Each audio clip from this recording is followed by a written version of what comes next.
Hello and welcome to another episode of the Student Loan Planner Podcast. I've got Dr. David Donelson with me today. David, where are we interviewing you from? We are in Dubai, United Arab Emirates. Goodness sakes. So that is going to have a bunch of follow-up questions. David, why don't you tell our listeners, just to start off, tell us about your background going to dental school and what was that process like just to start off? Because obviously, you know, finding out that you're practicing dentistry in Dubai is a very shocking thing to a lot of people. So tell us about, you know, your background educationally. So my journey was not unlike many other dentists, I guess. I decided in undergrad that this was kind of the path I wanted to take. I actually got a BA in business, but just took the prereqs to get into dental school. I applied to a bunch of schools, actually only got into Tufts. And when I got into Tufts, they actually gave me an option. They said, you know, we're going to put you in the class of 2009. I applied in 2008. So they said, we're going to give you the slot for 2009, but you have to wait a year, but you're guaranteed the spot. And since this was kind of, I didn't have too many options. And although it was a very expensive school, I felt quite privileged. I know it was a very good school. So I took that opportunity and spent actually a year, about a year and a half after school. I graduated just a tad early and hung out in San Francisco and surfed. So I had a kind of a weird transition from undergrad to dental school. But then I did 4 years of dental school in Boston at Tufts, which was very expensive, but a very good school clinically. So I felt like I got a very good education. And after that, I did an AEGD at the University of Florida in Jacksonville. I really wanted to learn implants. At the time, there were 2 or 3 residency programs that were focused on real serious implant placements that didn't require you to go to oral surgery or to perio school. And the one that I went to, which now has closed, was actually a very good program. I ended up placing about 70 implants in the 1 year. So I got an amazing comprehensive dental experience at the University of Florida, Jacksonville campus, which I said closed the year after I graduated. So I did that from 2009 to 2010. So yeah, my journey was a little bit unique, but I think along the lines of most dentists. And then I moved on from there. At the time, like many people, you know, meet and find their spouse in dental school, I actually got married to a girl that I went to dental school with shortly after dental school. And she got into a residency for endodontics in New York City. So I actually practiced for a little while in Jacksonville after my residency for maybe about 2 years. And then my then wife, Jennifer, she got into a program and we went to Manhattan for about 2 years. And there was that was a tough place to practice. I did 2 separate jobs, and then I also did part-time faculty at NYU. So I did that for about 2 years, and my marriage actually didn't work out. And so once that ended, I really felt a compulsion to leave and get into a new environment. Oddly enough, we had talked about what the advantages maybe of going into like a tax-free scenario. At the time, I actually thought about Saudi Arabia. Little did I know about the area. So it turns out really actually great that I ended up in Dubai. But yeah, that's kind of what brought me out here. And gosh, that was almost 7 years ago. So it's just been a crazy wild ride. Well, let me stop you there. Tell me what your student loan debt was when you finished dental school. So when I finished dental school, I want to say it was about 330, give or take, 330,000. Okay, and what breakdown was federal versus private? I did as much of the subsidized Stafford and unsubsidized as I could. I would say 70% of it was that, maybe. I think maybe, 130, 140 of it was private, and then the remainder was federal. So for folks listening, definitely try to take all the federal debt that you can right now, especially with dental school being a little bit more expensive than when you went, I think, right? Yeah, I mean, I guess it probably is a little bit cheaper then. It didn't seem like it. I mean, I guess at the time maybe tuition was $45,000 something, but then of course I took out everything I could to live. Like some of the other speakers I've heard on your show, I didn't want to live on ramen. The pediatric dentist said the same thing. I lived a normal life. I actually wouldn't go back and change it because I think that my quality of life in school was excellent and I really enjoyed that time. But yeah, I mean, I took out the max that I had to, and I think it ended up being about that amount, which I'm sure now was an extra 100,000 more. Do you remember what your first year tuition was? I'd have to look at it, but I want to say it was in the 40s. 40s. So today, I just pulled it up here with the Tufts Financial Aid Office. It's $76,000. Okay, I could be wrong then. It might. I don't think it's gone up that much in 8 years. I would say, okay, maybe it was 50 years. I'd really have to look. No, I think it might. I think it might have gone up that much. Really? I mean, it's possible. Yeah, well, so one thing that I like to do is there's this thing called Wayback Machine online. So you can pretty much put any URL into it to see what it looked like years ago. So sometimes I'll do that, and then you can really find what the prices were kind of back in the day. I mean, sometimes they frustratingly change the URL, so I can't figure it out. but yeah, that's one way to find out if anybody is curious and wants to. Basically, if the dental school chose a really easy URL, then they probably have screenshots from back in the day where you can see some tuition data. But yeah, that's kind of nuts. So the total cost, if you came out with 330,000, that tells me that you were borrowing probably around 60,000 in total over each year. Probably you probably had some debt from undergrad too, I'm going to guess, right? Well, no, I was lucky and privileged enough where my folks took care of undergrad. So I didn't have any undergrad debt. So I only started taking out debt in dental school. And, gosh, I've been out of school long enough to where I could be wrong in my historian recording of what I did owe. It could have been slightly more, but I'm pretty sure it wasn't significantly more than about 330, maybe up to 350 or something. But yeah. Yeah. So probably, like, worst case, you probably had all in about 70,000 of loans you were taking out each year. And then you had... That sounds about right. Yeah. Then you had accrued interest, you had origination fees, tuition inflation, like the kind of things that really can get you. What year did you graduate? 2009. Compare 2009 to 2019, right? So in 2019, the stated cost on the website for Tufts, they have the total build costs, which is, the actual costs that you're definitely going to have to pay to the school. And then they have the living expense fees as well. And so they're estimating about 120,000 for each year. Wow. 120,000 times 4 is 480,000. Now, what I tell people who have yet to go to dental school is there are accrued interest expenses because you have to take that debt out, and that's going to accrue interest while you're in school as a graduate student. And you're also going to have the tuition that all the dental schools ever, for their estimated cost of attendance, they always list the same cost for years 1 through 4. And we know that that is not going to happen. We know that there's going to be an increase in the tuition over the 4 years, right? Right. Then what I do is I have come up with a multiple that you multiply the total summed up cost of attendance. And if you're financing your dental school entirely with loans, that is the true estimate of what you're going to leave with. To someone that's going to Tufts today, I would say 480, and then multiply that by 27%, so 1.27, and that gives you about 610,000. Wow. Yeah, that's a big difference in 10 years, huh? Yeah, it is. So my estimate is that people that would graduate from Tufts in 2023 would owe in the neighborhood of 610,000 if they finance the entire thing. And that, to me, when you say that, is the debt that I would expect to have incurred if I did, a residency for a specialty. Right. Yeah, here's your general dentist degree. Let's charge you oral surgery prices. Exactly. So you kind of dodged a little bit of a bullet there. If you had gone to a typical general dentist pathway in a big city, like a Boston or New York, and let's say that you associated and never bought a practice, then you might have still pursued a forgiveness strategy, and that still might have been in the best, in your best interest. Also, if you had all federal debt, that might have been in your best interest. But, you took a different path. Maybe you can share, first off, I think a lot of folks listening to this show would have no idea how to even start taking their degree that they probably have a license for to practice in the United States and looking at opportunities to practice abroad. So how did that even get started in the first place?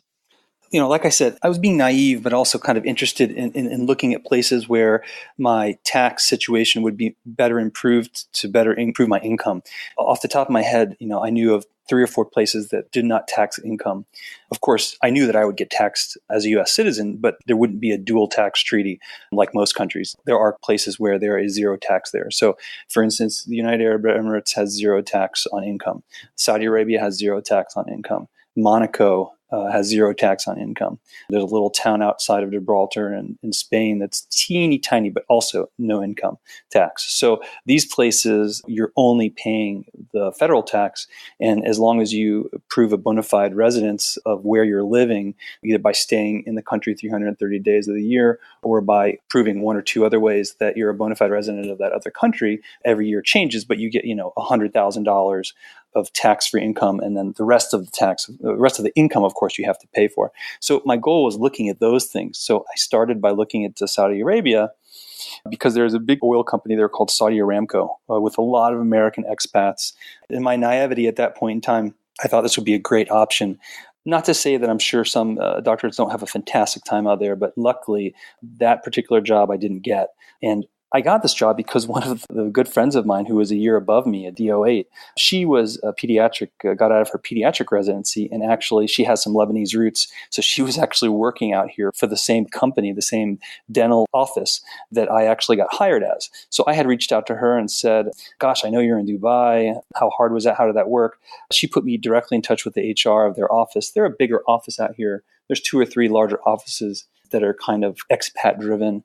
I literally just had a really quick conversation with her. She said, send me all your CV and all your diplomas and all this stuff, and then you can have a Skype call with the owner. I had a Skype call for literally 5 minutes with the owner. I think because I was a referral from my friend and also because of kind of what I had been doing at the time, it took him about 5 minutes to say, sure, why don't you look at our offer and see if you like it, and if you want to accept it, you can come over.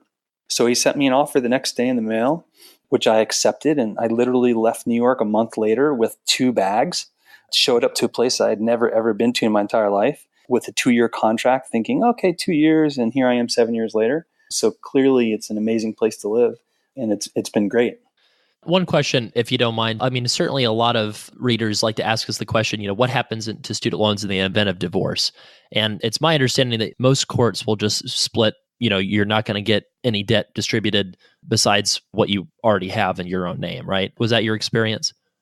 We didn't have kids. We had no assets. We only had liabilities. It was actually pretty easy. It was quite amicable. It was kind of, we actually just used a mediator. We didn't go to court or anything. And yeah, exactly like you said, she had her debt. I had my debt. We had maybe a combined credit card that we were supposed to split, which I ended up bearing and never got that money.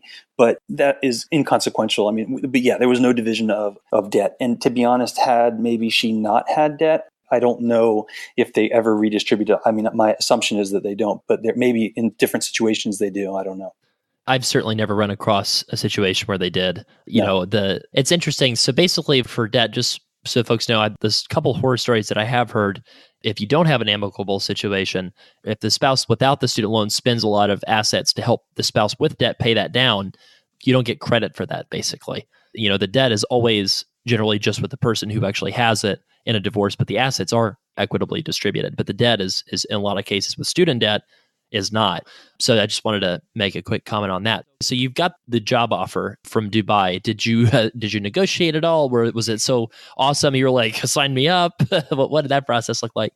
Because I was a fairly new dentist, I mean, I had a great job in Jacksonville. Actually, I should have, in hindsight, purchased that office. It was actually a guy who was an FAGD, did all of his own work, had his own office, his own real estate, got into an addiction problem, like you had said, the very small percentage of dentists that fail on their loans. But he had already worked for 25 years, was producing 1.2 million. I mean, it was really a diamond in the rough. I ended up taking that on through a relationship that I had developed during my residency. It brought it back up to 800 from 500 where it had tumbled. So I had a great job. So when I moved to New York, I really suffered because New York is a really tough market unless you're going to buy in with somebody, you start your own, and even then, it's just a difficult market. And so, I got a per diem. As a young dentist, I was getting the $500 a day per diem, which was at the time, pretty normal. Working 2 or 3 different offices, Monday, Tuesday here, Wednesday, Thursday here, Saturday here. And all in all, maybe making $100,000, $120,000. And it was just so tough. It sounds crazy, but with my debt burden and everything else, it was just so tough to live there and enjoy it. In hindsight, I wouldn't say as an excessive amount of money, but it was significantly more than what I was making as that young dentist, getting the $500 a day per diem. That makes sense. You moved over there at the time you were single, and you've been there for 7 years. How did you decide to stay there, and what kind of family stuff developed since that time? Yeah, I moved here, and wonderful place to be single. I mean, nothing like what anyone thinks of. I mean, I think probably Dubai came on the map to some degree during the Mission Impossible movie. Back when the Burj Khalifa had just been finished.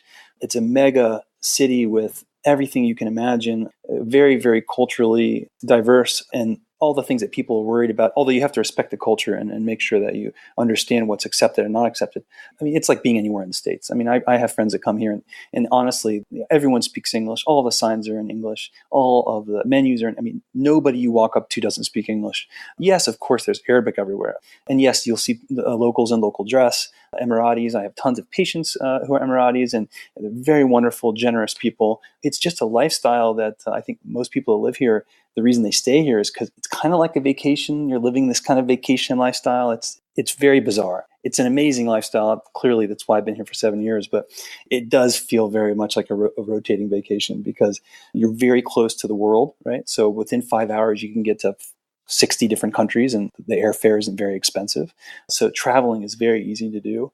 The climate, it's always sunny. Yes, it's really hot during the summer, but right now it's 9 o'clock here, and if I step outside, it's a nice 70 degrees, and then maybe it gets to 76 during the day, and it's just gorgeous. Totally clear skies. So it's just a really wonderful place to live. But yeah, I was single for quite a while, and then kind of the girl that got away from when I was in college in San Francisco before I became a dentist. We reconnected on social media. We were both in the right place at the right time, and I flew her out here for 5 days, 7 days, and I asked her on the 5th day to marry me. So it was kind of an impulsive decision, but lo and behold, it worked out, and she came back a month later, and she's been living with me for about 4 years here in Dubai, and we just had a baby girl, Claire, about 18 months ago. Wow. So from knowing someone from college, you got married in a week, or proposed in a week. I proposed in under a week, yeah. We actually went skydiving at the Palm, which is one of the most epic destinations to skydive. As she was coming down, I had a big banner that said, "Will you marry me, Jody?" And so let's just say she said yes, but I think she was a little bit stunned, and I was really aggressive at wanting her to not leave versus kind of going back and getting her stuff together, which she did. And it only took her about literally 5 weeks. I was shocked, and she was back. So yeah, I mean, it was pretty crazy, and that was 2014, I think. Yeah. A lot of dentists and other people that have a lot of student loan debt kind of feel like they have this big burden, and they're trapped, and they can't have any adventures anymore. What you're describing is the exact opposite of that. Going to the Middle East and practicing dentistry and skydiving and proposing in a week. I mean, that's really kind of an amazing story. What kind of living situation do you have in Dubai? At the moment, I've been 2 years in this apartment. It's a 2-bedroom high rise. I'm on the 5th floor, and maybe there's 17 floors. We've been here for about 2 years. Previously, we were in a different high rise in a different part of town, about 20 minutes away, on like the 50th or 49th floor. Really big, depending on where you are. There's lots of residential, lots of skyscrapers, actually more than they have people for, because the cost of living has gone down drastically as more of this retail has come online because they've pumped the market almost too much. But I have friends that live in villas on roads that are regular, normal houses. They're a little bit pricier, but a lot of the doctors I work with, because I work in a multidisciplinary actual boutique hospital where I'm the only dentist.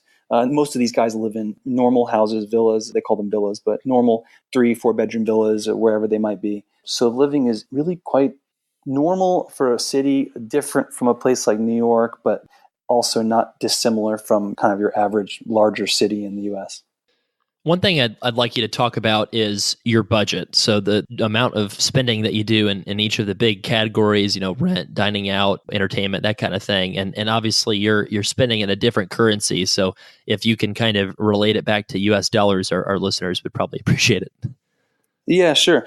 So, as far as the cost of living is concerned, so my rent is something like, $2,300, which is not cheap. I mean, listen, Dubai isn't cheap, but it's also not New York. I mean, the $2,300 I'm spending here is a very nice, brand new. I was the first person to live in an apartment that's 2 bedrooms and 1,200 square feet versus when I was in New York 10 years ago, I paid $2,000 for a walk up in the West Village that was a studio and about 400 square feet. So it's all relative to where you are, right? But in general, housing is expensive, but it depends on what you want to do, because there's so many different nationalities and people that work here that they have to have a little bit for everybody, right? So like my assistant and a lot of the workers that are from places like India or Pakistan or the Philippines, they can live in accommodations that are really reasonable, but it probably wouldn't be a place where any of your listeners would want to live. Food, I think, is actually relatively competitively priced. It's not exactly U.S. prices, especially organic produce and things like that, can be more expensive. Weird items end up being bizarrely expensive. You can find almost everything you can imagine here that you can get in the States, minus a few things. Additionally, because everything's imported, we get some great stuff from Europe and the UK, tons of, and they don't allow for a lot of the kind of produce that they do for in the US. So those things are quite accessible and not overly expensive. The things that get expensive is eating out and alcohol, right? Because alcohol is heavily taxed here, because the only people that drink it typically are the expats.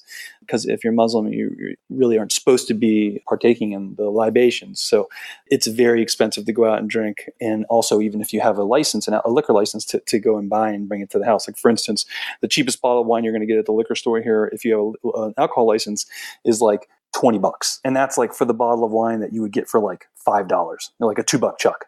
So, so going out for those types of things is expensive. And just eating out in general, although after 7 years, I'm quite savvy and I know how to go out and eat for a reasonable amount. But, here you can easily go to any random nice place or even moderately nice place and somehow get served a $30 burger. And I'm not even kidding. $30, $35 burger. Like, the only place that I've ever had a $30 burger outside of Dubai is at the Minetta Tavern, which is like the best place or one of the most well-known places in the West Village of New York to get like this outstandingly crazy burger. So it is a little bit weird here, certain things. Yeah, it makes sense. The most expensive burger I ever had was at a Burger King in Switzerland. It was like $18. Yeah. And I was like, well, how did this happen? I asked my Swiss buddy, and he's like, well, they require us to use Swiss beef, and Swiss beef is very premium. It's the best beef. I'm like, oh, okay. Yeah. What about taxes? So you said you pay 0% income tax in Dubai. Is that right? Yeah, so the benefit is that every year it changes, but you get a foreign earned income tax exclusion, which changes yearly. But this year, I think it's $100,000.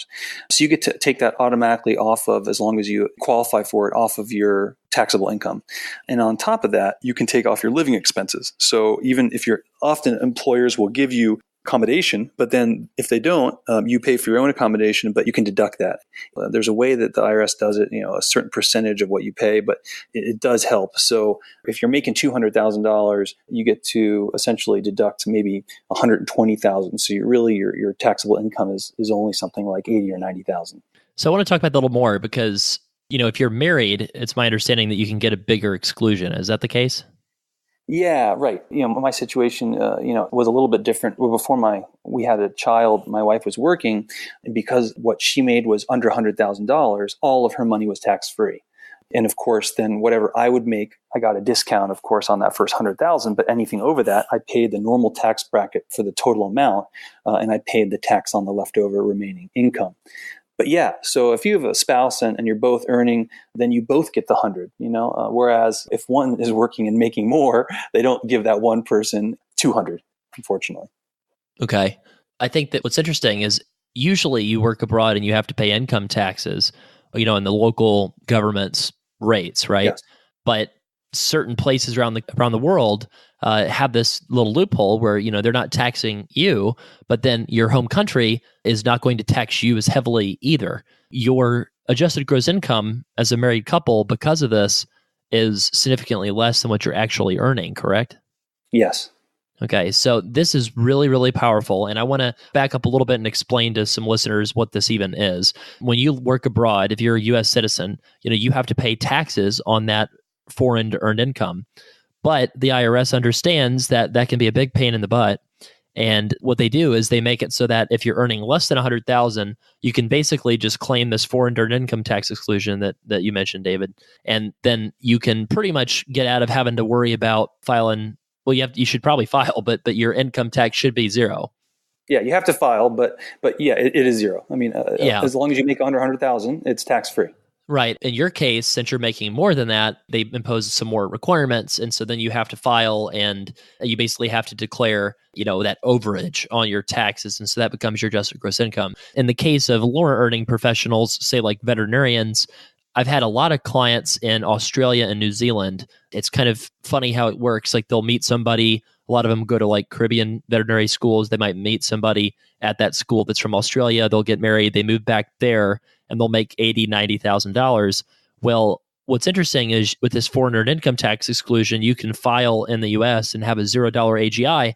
Well, legally, you can show your US AGI to your student loan servicer and get a $0 required monthly payment, right? Correct.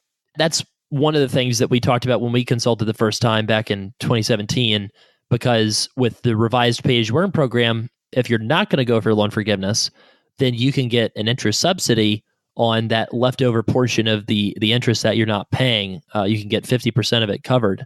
Maybe talk a little bit about how you're utilizing that with your job and situation right now. I had always been an IBR, and until I had heard about you and had that initial consultation, I didn't know to put it in repayee. But yeah, at that time, because of my situation with my wife, whatever the income disparity was, I was actually still paying zero. And I didn't realize at the time that even though I was paying zero in IBR, it would behoove me to put it in repayee. So I think I was in repayee at $0 payments for a lot of that federal loans for a while, up until I consolidated. And then when I reported my previous last year's tax, because it had changed a little bit, I did owe money on those federal consolidated loans that I lumped all together. But it was still a much smaller payment, a reasonable payment to assume at the moment. But yeah, I mean, and when my earnings were a little bit different, I was paying nothing on them because of, like you said, because of my adjusted gross income showing so small, even though my earning was actually quite a bit more. If a reader goes to studentloanplanner.com/refi today, REFI, and they refinance their student loans and get a cashback bonus, hot dog, and they get a 4.5% rate, that's decent. But in a case where you're getting a $0 required payment on repayee and you're living abroad like you were, that cuts the interest rate actually in half while you're getting that required payment. You could be, if you have a 7% interest rate, then you actually have an effective rate of 3.5% while you have this set up, which is better than refinancing. Right. In addition to that, the interest that grows on your balance, it's accrued, so it means it doesn't compound. So you literally have simple interest at a 3.5% rate, which is really powerful. And I remember when we spoke, the plan was basically to attack the private loans, to try to get rid of the private loans because of the fact that you don't have any special tricks or protections that you can use for that. But it's interesting to me, David, that because you went to Tufts when you did, the price of attendance was enough where, and also the fact that you split the loans federal and private like you did, where getting out of debt eventually is actually probably the right thing to do rather than count on a loan forgiveness path, especially based off of your plans to come back to the US at some point. So maybe you can tell readers, what is a realistic income expectation in Dubai? So I hear that everyone in Dubai makes $500,000 a year and drives a Lamborghini. Is that true? No. I mean, I would like to say that that a good estimate, like a monthly estimate of a salary, is probably anywhere between like $10,000 and $13,000, monthly. That's probably a little bit generous, but you got to remember all of those tax benefits. So it's not like you're having that like you would if you were making that monthly in the States. It's not, you don't take a third of that away every month as money that's out the door. You're actually taking most of that, if not all of that, home. We're in, a little bit of, I think, a rocky place right now, a slippery slope with what the economy looks like in Dubai at the moment. So maybe it's a little bit different now this year and next year. But I think overall, of course, the trend will go back up and then the happy days will continue again. I think that's probably an acceptable, reasonable assumption on income. The difference is just going to be whether you're going to get that as a straight salary or whether you're going to get that in some type of a scheme of 35% of collections or production. They do it very similar here to they do it in the US. Actually, dentistry is almost very, very similar to the US. Otherwise, I would have a hard time working here. So lots of dentists, but not very many honky Americans like myself. So that does help me quite a bit. But lots of American trained dentists, oddly enough, from all over the country, really. And it's not super hard to come and practice here. It does require you to sit an exam, a prometric exam that you can take It's still in the US. It's about 100 multiple choice questions. But if anyone's interested, they can reach out to me on my website, which I think you'll link in the description. There's an info page there, and I can help guide you maybe if that was ever something you were interested in. Yeah, we can link to that in the show notes for sure. With the declining oil prices in Dubai, would you say that there are tough times ahead, or do you think that this is, you said it's temporary, do you think that a dentist graduating now could come over and work in the Middle East without too much trouble, or what would your advice be for that person? You know what? America's good right now. Like you've said on kind of multiple occasions. I mean, we've even had this conversation. It seems like we're ready for a correction. So I'm sure there might be troubled water ahead. But as far as this region's concerned, it's not as fragile as I think as people assume it is by watching Fox News and CNN. Really super safe. Pretty economically safe. After 7 years of being here, I can tell you that it's pretty steady Eddie. It has been declining over the past 2 years a little bit, just in the amount of flow of patients I've seen, amount of money that they're spending. I do lots of smile designs and veneer cases. And so, I do see a little bit less and less of that. But overall, I've just had a few friends leave. So there definitely has been a little bit of a diaspora away from Dubai at the current moment. That's not to say that Expo 2020 is coming up, which they've really promoted. And if you're not familiar with it, just like how they had the Expo in several of the American cities, I guess from the 50s all the way up to 2000s, Dubai has just made it into a real big deal, trying to get investment into the city and people to stay and come here. So I think leading up to that, and maybe even a little bit after that, is still will be a decent time here. And I guess it's really hard to say, depending on the politics of the region, which, of course, can be somewhat uncertain. I don't think it's ever necessarily a bad time, but I certainly, unless you really want to travel and you're okay with maybe a little misstep and a little bit of bump, and you have to be okay being a little bit uncomfortable and out of your comfort zone, and maybe being a little bit of a risk taker, because you might get into a situation where you get a good job, and then you don't like it, or you want to try and get more. I have made 3 lateral moves in Dubai, so I have had 3 different jobs in 3 different offices. So it is doable. What I would recommend to any dentist that really do want to come out here is make sure you have a portfolio. If you take a look at my website, you can see all the different types of dentistry I do. I have a photo studio, and these things really help when you ask for jobs, or you send your CV and you say, hey, take a look at my portfolio, look at this number 8 and 9, look at this composite I did in the posterior. It really helps the HR people out here, or even anywhere, even in the US, say, oh, wow, this guy's talented. We need him. So yeah, I still think there's opportunity here. How many patients do you have in a week compared to what you'd have in the United States? Well, that's kind of a loaded question. At the moment, I'm working at a really wonderful startup, but it's a startup. I've been there 2 years, and we're still kind of slowly increasing. We had a 300% year-over-year growth, but we weren't seeing very many patients. So now I think one of my busier days might be 5, 6, 8 patients. When I was in the U.S., in that very, very first practice that I mentioned to you, I would easily see that many patients, but then also see 5, 6, 7 hygiene patients. So it would actually be double. But my dentistry, my style of dentistry, the kind of dentist that I am, really, I've never been in a circumstance where I'm seeing 15, 20, 18 patients, because I do very productive procedures on less patients. So 80-20, if anyone's familiar with the 80-20 rule, 80% of your income comes from 20% of your patients. So I do a lot in a little bit of time, a lot on a few patients versus doing a bunch of stuff on a lot of patients. That makes sense. So when you come back to the United States, what is your plan on that? When do you think you want to come back? What kind of career do you think you want to have in the States that now that you've had this amazing career abroad? I've really honed some very particular skills here, but I've also kind of gotten rusty on others. So I would like to really incorporate some of the things that I really enjoyed in my practice in the U.S. and do that again: implant placements, surgery. I see myself probably actively looking for an opportunity. I'd like to purchase an office. And I have started picking out some locations. Oddly enough, I did look at some of the locations on your 12 or 11 small cities. Some of the states that I chose were part of your states, so I was happy to have done good enough research. So yeah, I'm actively looking, and my time frame, it really depends on what happens. But I'd like to get back probably by, I would hopefully say, maybe the second quarter of 2020. But yeah, I'm actively looking for opportunities for that office, that value-added office that has a lot of growth potential, and has an exiting doctor whatever the circumstance may be, whether it's distressed or maybe it's just they're looking to get out, or maybe none of the above. Maybe it's just a fantastic office, but it has a lot of growth potential because they haven't been marketing, or they have a lot of procedures that they don't do that I do. Yeah, I mean, the marketing opportunities are endless. You could make a website, DubaiDave.com, and put a picture of Tom Cruise climbing the Burj Khalifa and say, you want to smile like this, get implants from the dentist that crafted the smiles of the sultans. I'm just kidding.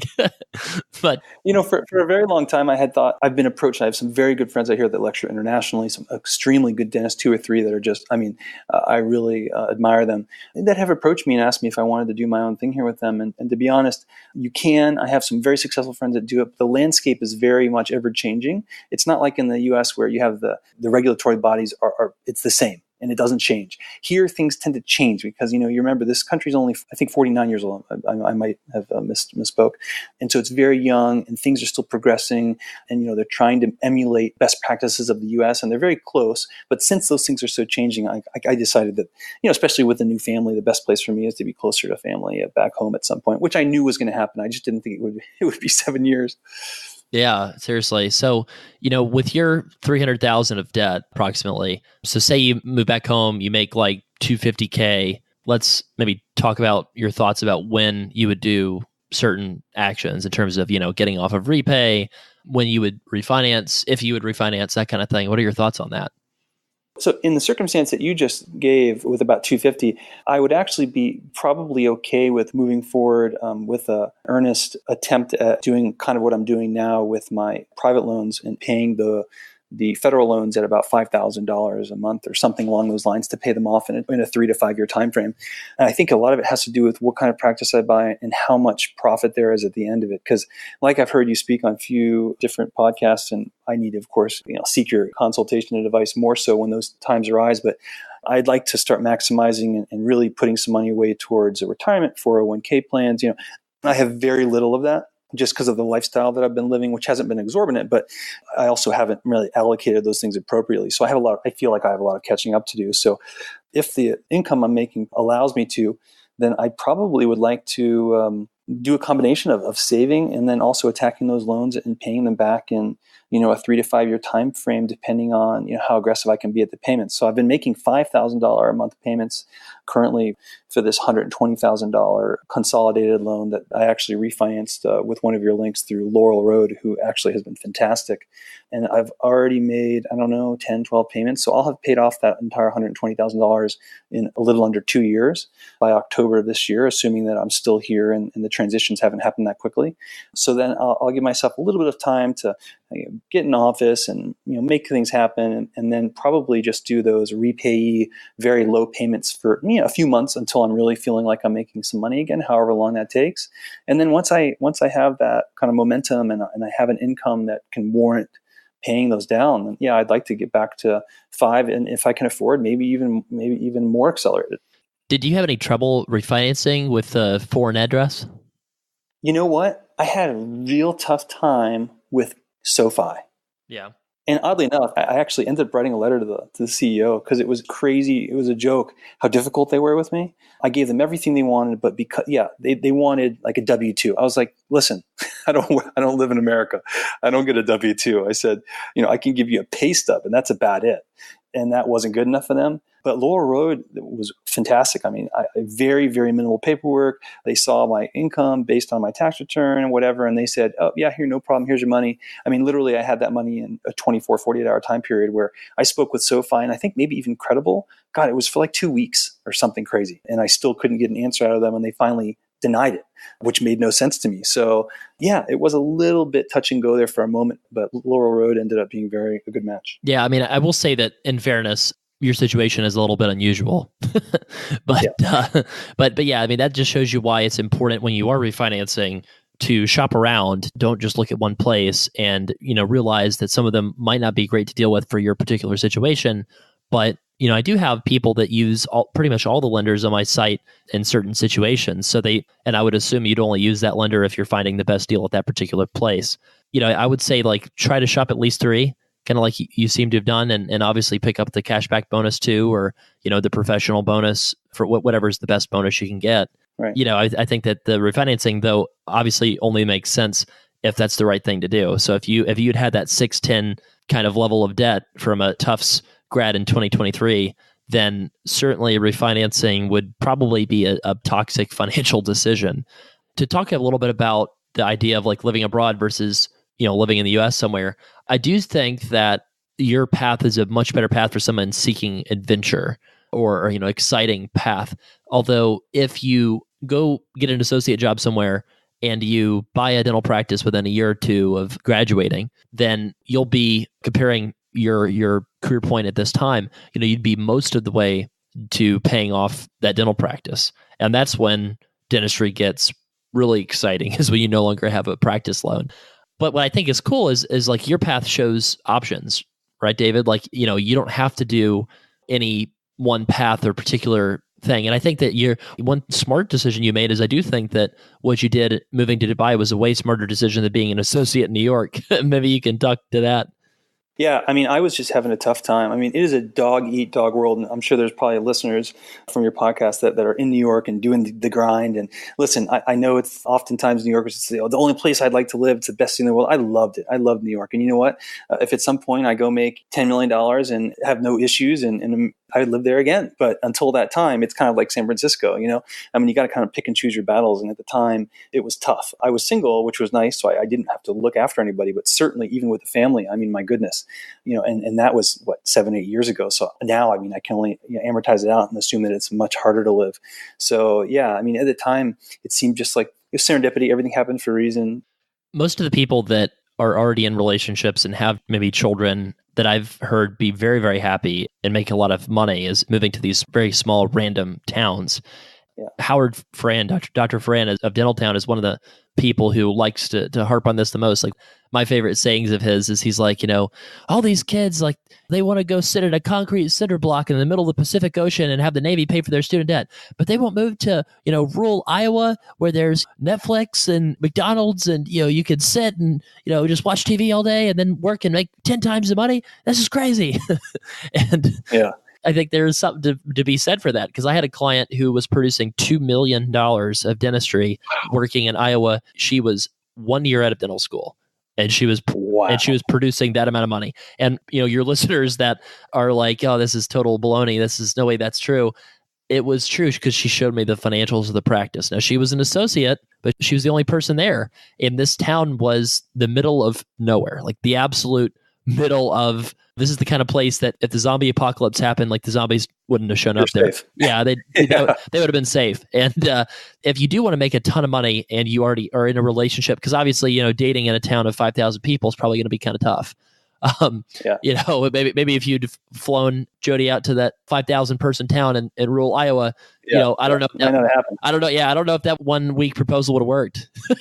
Well, I do think after kind of having done, I've been doing 3-4 months of research, maybe even longer, I do think there is a happy medium. For instance, I was just looking at some places in Spokane, Washington, and right outside of Spokane, Washington is a town called Pullman, where Washington State University is, and right outside of that is a town called Colfax, and this kind of smaller dental group is selling 2 of their offices there. Probably great buys, to be honest. And then, actually, if you go just a little bit farther away, maybe an hour, you're in a town called Moscow, Idaho, right? And a lot of these towns, they may be only an hour outside of quote unquote cooler town, or even that cooler town. I think there are a lot of opportunities, and these are the kind of places that I'm looking at. My wife is from a very small town called Hamilton, Montana, where there was literally one stoplight. So, I do have the positive that she's willing to go into that kind of an environment, but I've lived in only big mega cities. So I'm the one that actually would need to be okay with it, because, I lived in San Francisco, New York, Boston, Dubai, Miami, Jackson. I mean, I've only lived in coastal huge cities. So for me, it really would have to be something that I have to prepare myself for, I think. I was wondering if you were going to include Jacksonville in that list of global cities. Yeah. Well, I guess it's not really all that global, but they have the Jaguars. It's actually the largest city in square footage in the U.S. They have an NFL football team from Britain. That plays there a couple times a year. But that's right. Yeah. So one of the things I really wanted people to hear, David, is that living abroad with a bunch of student loan debt is possible. And not only is it possible, but you can use this foreign earned income tax exclusion and pay as little as $0 a month on your student loans, which is almost the same thing as you being free from your debt. at least while you're working abroad. And to that point, after 7 years here, I do have one regret. I didn't get serious about my loans until I had a kid. If I could do it over again, I would have spoken to somebody like you when I moved out here 7 years ago, because I had money to burn. I mean, I was getting bottles in nightclubs, maybe not every week, but I was spending a lot of money. So had I had the wherewithal to consult with somebody like you and think a little bit harder about how I could have kind of started to chip away at those loans, I could have probably been putting $2,000 a month towards my loans and not only have gotten rid of most of them, maybe all of them in the 7 years I've been here. So I do think that you can do both. I didn't do both until last year, but had I started when I moved here, I'd be debt free already. For sure. Yeah, maybe that's how I should market myself. For the price of one bottle of Captain Morgan rum in Dubai, you can get a student loan plan. One, oh my God, you can't even get a round of drinks of regular beer for your fee. Actually, for the lowest guy on your totem pole, that's what it costs. 4 drinks is about his fee. Oh man, yeah. I will say, I was a little cheaper back in the day. I was like bottom shelf, and now a little bit more expensive. But now you're the premium package. I can't afford you anymore. Well, my debt's not so much anymore, so I guess I should be grateful. Yeah, exactly. That's the goal. So for that, person listening who's in dental school or a recent dental grad, or maybe even just somebody that is not even a dentist that just would love the idea to work abroad. Any tips or advice you have for that person? Just do it. Listen, there's no day like today. I had an opportunity and I just took it. I didn't think twice about it. I didn't think, am I going to not like it? Am I going to miss it? I've always just done some things I've been a little bit kind of bullheaded about, but I just did it. I bought the plane ticket, and you know what? It's great. What a great journey, and I'm so happy I did it. So, of course, do your due diligence. Look into things. Make sure you don't end up in some sprawling town outside of Afghanistan. Make sure that it's someplace that you would live, right? But outside of that, just seize the opportunity if you have one and do it, because life is short. Thank you so much for being on the show, David. Great to have you on. Thank you. You're welcome. Thank you for listening to today's show. If you know that you need a custom student loan plan, you can schedule one today at studentloanplanner.com/book. You can find the show notes for today's episode at studentloanplanner.com/the number of the episode. And finally, if you like the podcast, leave us a review or share it with someone who owes more than you. Have a great week.